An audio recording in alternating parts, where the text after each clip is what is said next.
It's Uncharted Territory, folks. It's where we're out wading around in the sea, not knowing where the hell we're going or what we're doing. I'm your host, Baron Marf, and I'm joined, as always, by the buccaneer that is Angry Link. How you doing, buddy?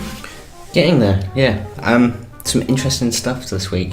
I mean, it's been fun. Reading some quite quirky little stories. There are some novel little stories out. In fact, you've selected one, haven't you? Well, I did. I just want to quickly point out to one that I was going to talk about. Someone come out and had this box for an old Square game, and it was some Arc trilogy or whatever. It's like, oh, do you remember this game? It was amazing. And loads of people are like, oh yeah, I remember that. I played that loads. It was wicked. Blah blah blah. Some PS1 game. Never existed. Wasn't a real game.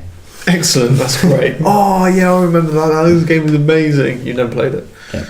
Sweet. But in true Uncharted style, we're just out here rambling around, looking at random gaming content of the week, and one of the things which kind of like pinged your interest was Sega getting back in the news. Yeah, well, some guy that works there, because research. Some guy? Yeah, was talking to a website which, research. So some guy who works...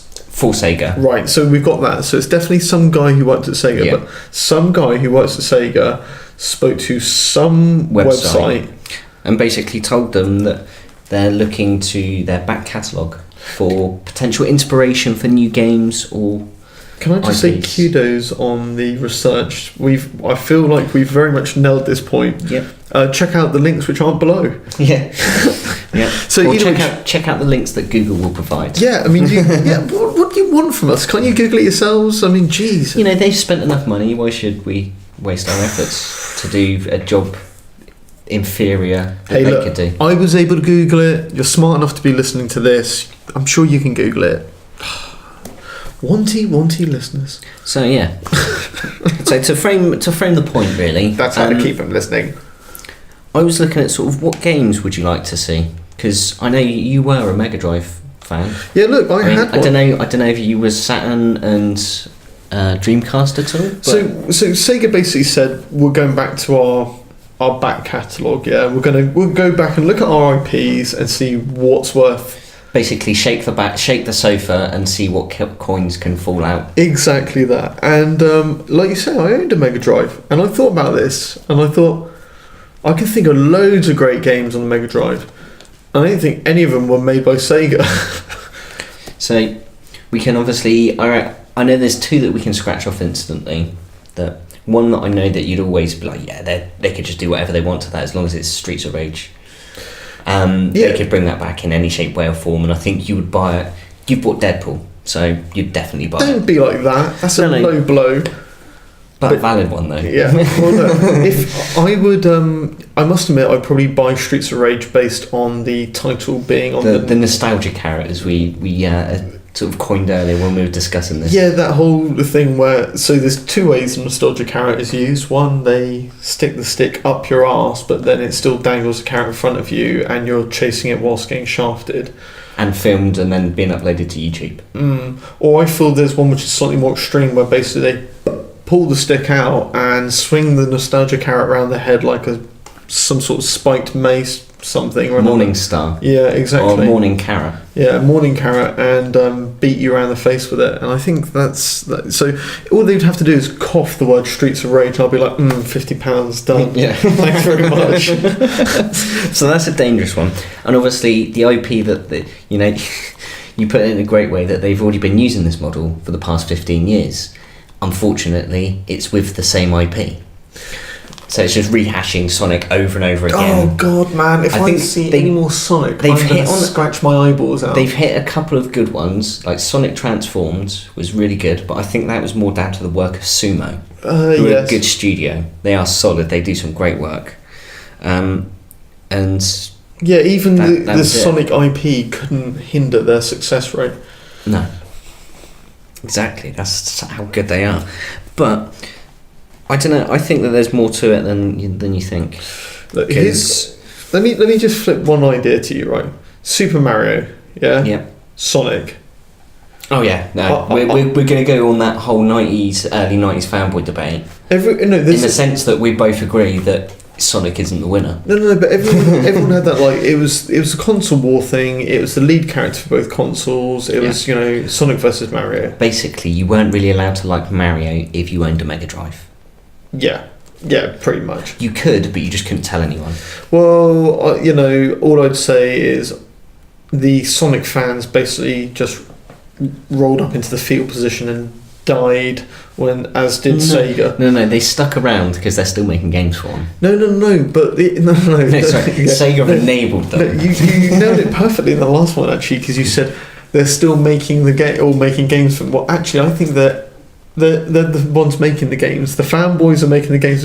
Well, someone's going to buy this, talking to an empty room. Well, no, to be fair, that is true though, because possibly the biggest Sonic fan in the world, to the fact that he ported all of the original Mega Drive and the 16-bit ones to every console, computer and platform got a job out of it. And they've said, you did a really great job, can you do another one for us? And he was like, yeah, sure. So, well, really, and that's the only Sonic game that I'm looking that looks really interesting. Yeah, but if he's so smart, really, what you should have said, why? What's the fucking point? Nobody's playing these things. Have you seen Super Mario? But everything about Mario is more memorable. So the control system's better. Story of Mario. Story's better. Yeah. What was the story of Sonic? It's a fat guy with robots. It was supposed to be Robotnik. They had to change him to Eggman. Yeah. Whatever. Your IP's so weak that you can't even keep the characters' names in there. Yeah. But, look how many times Mario's been rehashed and you love it every time. Look how many times Sonic's been rehashed. You hate it every time. And then Transformed, which was a kart racer. That's the only time it's worked. But to be fair, it's a kart racer. You can literally slap turds in hats and call it shit kart. If I went up to you, right, this is the thing, and this is the perfect test of how successful your IP was. If I went up to you and went, da da da da da, right, straight away. This is going back to there's more memorable things from Mario Kart. Straight on it every time. The music, but if I was to show you a coin block, a coin. Yeah. And there's so many recognisable I get things. the ring in Sonic, and maybe the little checkpoints, the bells which ring around, but really, other than Sonic and the characters themselves, don't know. But the main thing is like, right, think of the start of any Sonic game, the song, any of it. I can remember. This is how we played the tunes to you. Yeah. So, and that's just generally because no one was playing it, and it was looping over and over again, and then you get for about 15 seconds, and it goes back to Sega. Do me a favour. Plug me into a Sega. And that was basically my experience of Sonic. Because no one was playing it. Yeah. So that's my point. All I'm saying is we can romanticise these IPs. Has this turned into a beef just written on Sonic? No, it's I'm not sure how valuable Sega's old IPs are. We're in agreement that Sonic, thankfully, is not getting brought to the equation Sonic. with this bringing back of the back catalogues. Yeah. But I think that there are some valid... It's their business model for the last 15 years. I mean, do you want me to just sort of bust through a list? Because, I've got Golden Axe would be... It's just as off the top of my head. Yeah. Like, you could bring that back. I mean, look at something like Shadows of Mordor. And you've got that kind of style of game. Yeah, that would work. I mean, I think the ultimate thing is how well it would be funded. Because we've seen some ropey Japanese games that have probably been made by what would be considered an independent studio elsewhere. Man, you know full well that they just sort of invest in this sort of thing. They're like, it'll sell off the IP alone, instead of where like Shadow of Mordor, where they've made a really good little game out of it. They've put more people behind it than the marketing team. And yeah, exactly. And then you look at sort of like the nature of what the game was. It was this sort of upward level, sort of scrolling beat 'em up. In the same way that that you can say there's Mario Kart and then there's other kart games. Yeah. Like you've got Mercedes and then there's other luxury car brands. That's the sort of benchmark, and that's the unfortunate thing with a lot of the games that that have been brought, and like you say, Golden Axe was one of them. Capcom had that down But I by mean, that point, and exactly. it was very much because there was loads of arcade games. But I mean, think of like how many times you see a cheaper or not as good version on a Sega console compared to a Nintendo. So Tetris on the Mega Drive, you had columns. Yeah. Do you remember that gem base? It's Yeah. exactly the same thing. It just doesn't look as Mean good. Bean Machine was good though. Yeah, it wasn't That was bad. awesome. I love that. That was a good puzzle game. Dr. Mario. See what I mean? Yeah. It's just like I think they're just copying other people's shit. I love the way Uncharted's just become like a musical interlude. Yeah, because it goes back to the thing is, I think, while Sega, in some of their titles, they've had their guy work on it. Pretty much every like game that Nintendo have ever made, it was old Koji. It's like, yeah, or back in the 80s and 90s, it's like, seriously, Koji? Off, go work your magic. Smash it out. Yeah, and 3 days later, he just kicks the door open, boom, roasted, done, there it is. Hit it. Boom, boom. Do you reckon he's got like, have you ever seen I'm Gonna Get You, Sucker? Yeah. Yeah, so you know the bit where he's like he goes to see the main guy, like the old school badass, and they're walking down the street, and he's like, "Hey man, who are they?" He's like, "Yeah, that's my backing band." Yeah. And he's just walking down with the Shaft fucking music, like Koji's just walking around Nintendo headquarters, just getting ready for his fucking meeting, and just bam, kicks in the door, and it's just Where's that music at? Boom, there it is. and then roasted, the band rolls done, in. It's there. Yeah. So anyway, Sega IPs. Yeah, go on then. So I reckon, like, an easy one that I've actually put some thought into is Jet Set Radio. Yeah. I absolutely adored this when this came out. I mean, this for me at the time, this was when the Dreamcast first came out. This was truly next gen. I mean, this is off the back of like the 64, where you had stuff like Ocarina of Time, and you boom this, and I remember Shenmue was one of the first things as well. But then, you know, that's coming out, 3's getting finished, and they're probably making the remasters and announcing that in E3 because they're going to have to push the date back of Shenmue 3. Fingers crossed anyway, because I want to play them through them again. I can't be fucked up by a Dreamcast. But yeah, no, it was a really exciting game for me. I loved how it used this wonderful new art style. Cell shading had never been seen before. No other console could be capable of doing it. Because it's Dreamcast, yeah. Yeah, this was it. They were their GD-ROM. Yeah. That we've spent hundreds and hundreds of million of yen developing when we could have just used DVDs. No, no. Because they were out at that time. It's just that they were a bit more expensive. But when you think of the cost association...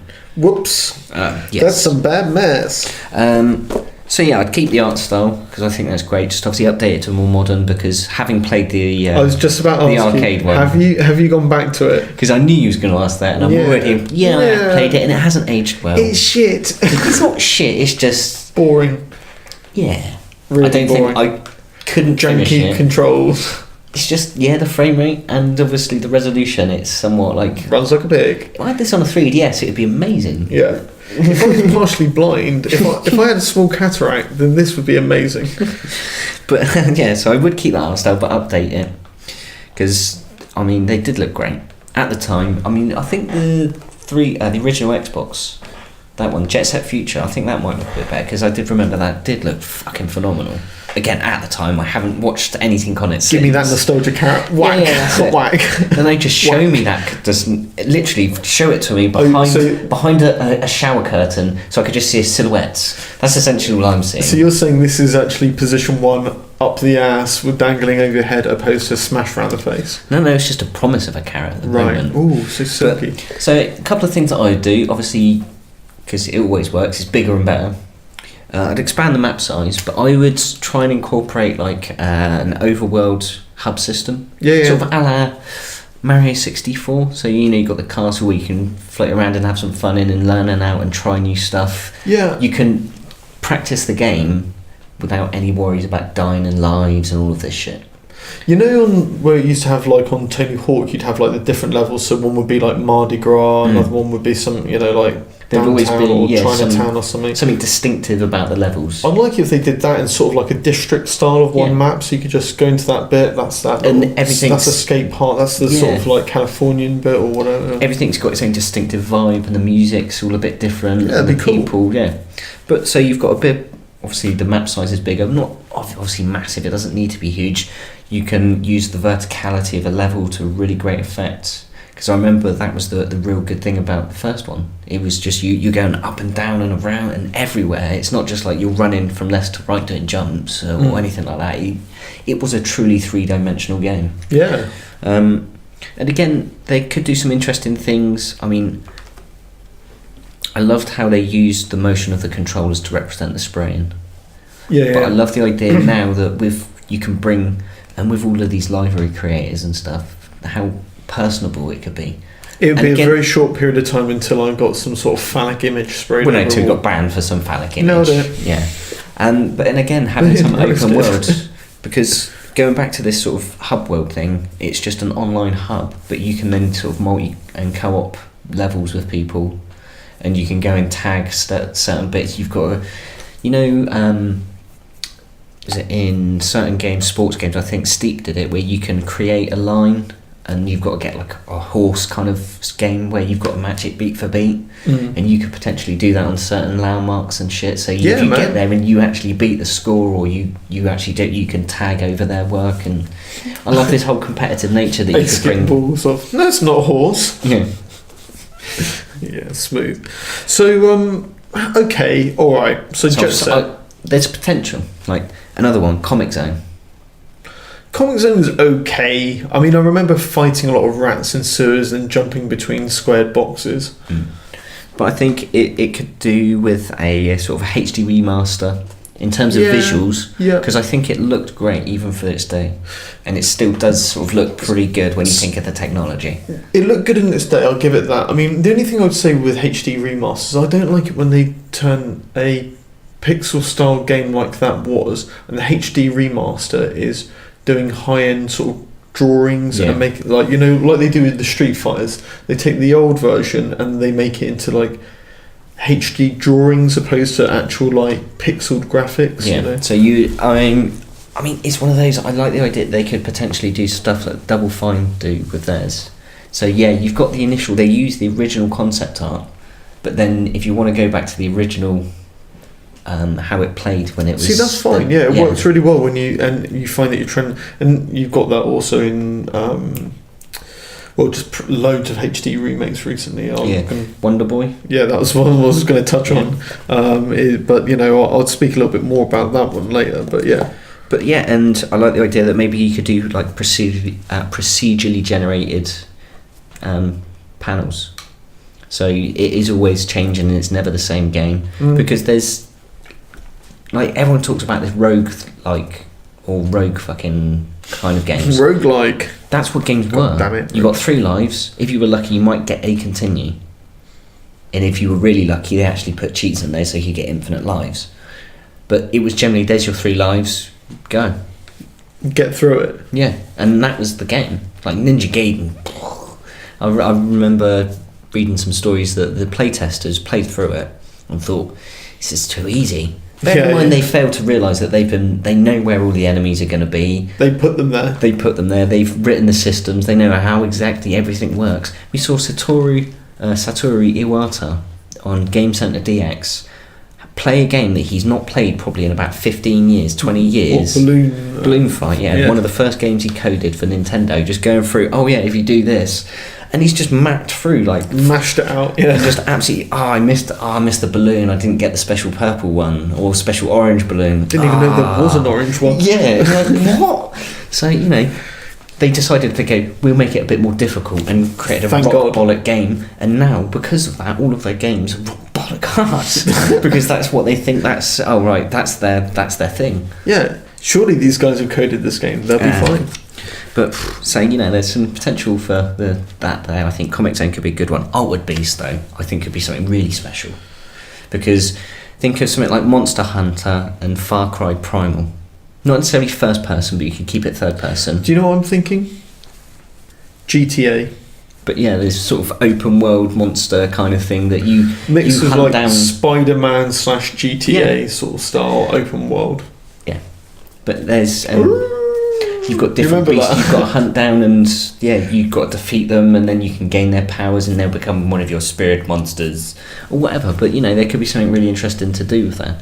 to bring that into a modern sort of game idea wouldn't be a bad thing. You could even have it as like a 2D scroll and beat 'em up still, but have more sort of open world hub elements. There is a lot of interesting stuff you could bring to it. Let's be honest, a lot of people would buy that just to watch some overly weedy guy become overly buff, become overly wolf.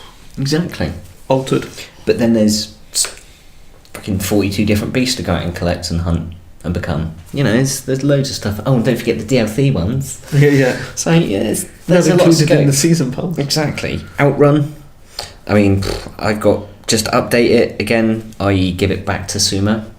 Just give Outrun back, basically, as in give it back to us, give us access to the back catalogue. I like almost the idea of like a Burnout Paradise-esque. Here's a sort of, or even the crew. Like, just imagine the crew, but with with Outrun. And yeah, you could just drive around and there's shit to see, but Outrun was pretty sweet, and they did do that version on 360 a while ago, which that was the license got revoked, didn't it? So you can't buy it anymore, which is really annoying. So if you've got that on your hard drive, I'm thinking people like Panasonic, that's a valuable game. Is the Mega Drive collection? Oh no, it wouldn't be on that. No. Denied. But you know, that could be a really interesting one. Yeah. You could essentially just repackage it in 1080, 60 frames a second, and it's done. Mm-hmm. Bought, because it's one of those games that you're not going to get a furious sort of days upon days sessions out of it. It's not going to be a Destiny where you're going to sink hundreds of hours into it to try and get that one thing. But you know, you can pick it up for half an hour, play it half an hour, have a really good blast, try and beat your time, maybe try and get a bit further. I'm going to get it through that route and get that ending. Yeah. You know, it's great. Like I say, great little arcade game. And the other one is I'd never realised, because there's always these kind of games, the spin-offs. Obviously, you've got your, like obviously at the time, Nintendo had Street Fighter, and then obviously Sega had Eternal Champions. Yeah. Fell. Great idea, though, I loved it. Nintendo had Legend of Zelda, obviously. Then Sega created or went to a company for Beyond Oasis. That's right, yeah. Which we were talking about. This was funny, yeah, because you said there was this really cool game. No, I think you were talking about Beyond Oasis, and I was like, oh right, yeah, okay, not aware of that. I was like, I tell you what, you should look at, which was the nuts, was Story of Thor. Yeah. Story of Thor was amazing. Blah blah blah blah blah. We then came to realise that Story of Thor was a UK name for Beyond Oasis, which was the American name. Yeah. So we were talking about the same game, and it is pretty cool. Your character going around looking a bit sort of Prince of Persia-ish.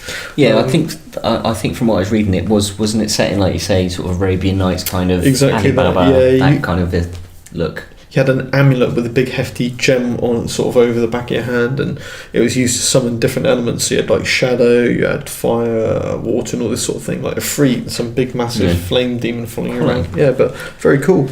But yeah, I was thinking about that. You could make this cool sort of action RPG, sort of Sands of Time-esque. They could remake that as in, you know, like they did with Link to Another World, where it's still using like the original sort of style, architecture, but just like beefed up the graphics, still kept it simple, but just made it really polished. This really cool little gameplay hook that they've added that completely changes up the whole fucking world. I would mash that game up again. But again, it's another one that you could just bring forward into the modern era and just essentially repackage it. Yeah. Just to play on the Xbox One, sell it for £5. Do you know what? I've just been having a sort of a quick snifty through actual Sega IPs, because there's lots of, like we said, companies they bought, but Sega ones that they've actually done, right? And I'm just sort of nipping down the list here. Afterburner. Yeah, I was going to say I was going to pick that one up, and if you didn't, Afterburner was great. There was admittedly there was a release I think about 7 years ago on the 360 and the PS3. Yeah, which was amazing. I played the crap out of that. It's pretty hardcore actually. I think that was one of the few games that I sort of attempted to get all of the there's trophies. An initial wall in Afterburner, which is get your head around dodging and just like taking shit out like real quick, like on the fly. Yeah. If you get past that wall, it's amazing. If you don't, like I didn't, crash and burn, dude. Yeah, now you do. It's like you say, it gets to that point that you've just got to get it, or you're just gonna get bored. Here's an IP which I think has just got absolutely no recognition now. It was so simplistic back in the day. I don't think you could apply it to anything now. Alex the Kid. And I think that's, like you say, a nostalgia carrot all the way. Yeah, I think that's a meh. But then again, we can pull it back to the Wonder Boy. It's because it's got that. Well, as long as that initial core gameplay is solid. But that's exactly it. Because I remember sort of Alex the Kid, and it was just such a bland fucking game back in the day. It's like, meh, you're going to struggle. Where others aren't. Clockwork Knight. Do you remember Clockwork Knight? I remember the game. I never played it. Obviously, it was a Saturn game. Yeah, they were just flexing their graphical muscles at this point, being like, look what we can do. They was doing what Rare were doing. So it's that, like you say, it was really top end 2D, wasn't it? But they were forced to also have to come up with some IP, and they didn't do too bad. It was novel. It was quite interesting. There's a bit sort of Dicky here when he speaks of Dicky, a bit sort of Mickey Mouse Disney sort of style in sort of Castle of Illusion. Yeah, that kind of feel, but not that fucking solid game that is. Yeah, that is. The controls weren't great on Clockwork Knight, but they were okay. What about some sort of the more sort of classic-y arcadey ones like Choo Choo Rocket? Yeah, again, another Dreamcast classic. Easy for you to say. Not really, unfortunately. Daytona, yeah. That was a great one. Bit of Fighting Vipers. That's when they were trying to claw their way into some sort of 3D fighting and not doing particularly well. But had they made Virtua Fighter by that point? Yes. No. Hang on. Again, classic arcade. Yeah, that's your Outrun kind of feel there as well, isn't it? I think it's one of those that unless you're going to go arcadey and go full arcadey, I think a lot of their IPs, unfortunately, could be shoveled onto a disc or a cartridge and packaged as arcade classics. Yeah, sell it once, 20 quid, and never use them again, sort of thing. But that's why we want to remake, that's why I think if they're going to do it properly. Yeah, so I think there are some really good, Shinobi's another one that could lend well. Well, Sega Rally Championship? Sega Rally, yeah. Again, it's because they were pure classic arcade ones, they can stick to that arcade. Because again, as long as they're not charging 40 quid for them. It's that whole thing of, we've got to get maximum profit. It's like, no, if you charge 15 quid for it, you don't know how much more. You're more than half than likely to sell it. If you were flogging a copy of Super Monkey Ball up to, I'd say, a maximum of 25 quid, if you remade it, right, not just port it, I think 20 quid would be your limit. Actually, I would probably 25 quid, max. I wouldn't pay any more. I would be umming and ahhing at 25 quid. I would probably be like, forget it on 30. Forget it, buddy. You're not getting my cash. 20, I'd be really sort of thinking I should buy it. That's a steal. There's a lot of hours in there. But it's funny because there's some IPs we think of which actually we go, that's got to be a 50 quid game, like Virtual Cop. Wouldn't you be like, that should be like a full-on like AAA title? Make sure you take that IP and do something big with it, Yeah, but I think it is one of those kind of games that should have been made sort of 7-8 years ago when the Wii was at its height. Yeah, and maybe. That would have been a perfect Wii game. So look, here's my concern with this stuff, right? My concern is that look at who's these IPs are in the hands of, right? Sega have not been very good at sort of like taking care of their shit. No. To be fair, that is quite the honest and true statement. We keep sort of touching on it. Wonder Boy was released recently. That's literally the old game, and then a redone HD version, which, funny enough, contrary to what I said earlier on, is some HD drawing style graphics. It looks phenomenal, though. It's gorgeous. But they spend a lot of time, energy and money in doing it, and it is very, very nice. And it is proper, sparkly, lovely. They've honoured that game, and they've treated it well, and they've made it worth look at the things investment. Look at the things like you can go back and you can listen to the original soundtrack. If you had passwords that you've got still written down from the original game, they still work. So they've taken that nostalgia carrot, rammed it down your throat, and you're happy. And you're sat with a big shit-eating idiot grin. But this one I feel is more like I've walked into a room and somebody sat there polishing a big juicy nostalgia carrot and saying, "Oh, who are you? Oh, yeah, what's that? You know, that it's actually like, no, I'm interested in that. It's it's like the barman from The Shining. You're always welcome here, sir. Yeah. And it's that sort of. You sure? Like, where's the caveat? No. Come. No caveat. Sit. Just a carrot. You're safe here. This is a safe place. This is a safe place. And that's what I like. Like you said, there's been a lot of care and attention and effort and. Opposed to your usual, I need an adult sort of games. I need an adult. Or just that Activision wheel it in and sort of push it through on a trolley and just check out all of the recent Neo Geo releases on the Xbox. Yeah. That's a perfect summary of how, like, oh god, we could get some more money for this. And it's just jump out the door. Any final thoughts? I think it is just mainly, if they can get it right, it could be great, some of these. Do you know what? That's exactly where I'm at with this as well. I mean, Wonder Boy is getting it right. Yeah. If they do something like that, I'm there. Yeah, I'm totally down. I'm just trying to think of a bad remake to throw it against. All of the other ones? No, I was just trying to think of something that you can say it got brought back from 20 years ago and it's just a bit meh. No, don't worry about that. You can just take some simple ports, like, for example, what was the like Prototype and stuff like that. Oh god, yeah. There we go. I mean, Deadpool. We were talking about that. I was mocking you for that earlier. Honestly, it's horrendous. Horrible. But to be fair to the port, it was pretty much fucked beforehand. So it's just like you say, trying to patch up a bucket with holes. With a bucket with holes. Look, Sega, you keep scrabbling around in that barrel. Do well, put some time and effort, and most of all, importantly, budget behind it. If you have to go and commission a studio, look what Platinum did with Bayonetta. Created one of the most exciting LPs out there. Something similar. Just work with the best. I'll leave you with this thought, and that is, go on bended knee back to Capcom and say, please, can we use Power Stone again? Please make Power Stone. Can we have it? Because Power Stone was fucking amazing. There it is. Right, folks, another Uncharted Territory wrapped for another week. As always, if you like what you're listening to, show some like, show some love, follow, do what you got to do, subscribe for more if you want to hear more.